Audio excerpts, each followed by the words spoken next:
এক সপ্তাহ আগে দ্য পজ ওয়েল পেট ক্লিনিকে বাঘাযতীন রিজেন এস্টেটে কোকো আসে। কোকোর ওনার প্রিন্স ত্রিপাঠী, 8 বছর বয়সী ফিমেল কোকো। ডক্টর কৌস্তব বাসুর রেফারেন্সে প্রথমবার দ্য পজ ওয়েল পেট ক্লিনিকে কোকোকে নিয়ে আসা হয়। তখন তার ক্রিয়েটিনিন ছিল 14, হিমোগ্লোবিন ছিল 4।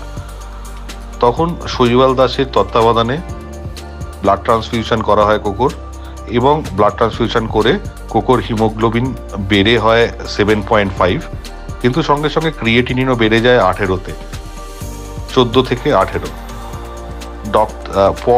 দ্য পজ ওয়েল পেট ক্লিনিকের ডক্টররা ডায়াগনোসিস করেন যে কোকোর পায়োমেট্রা হয়েছে, তার জন্য দরকার অপারেশন, কিন্তু অপারেশনের বাধা হয়ে দাঁড়ায় এই বেড়ে ওঠা ক্রিয়েটিনিন।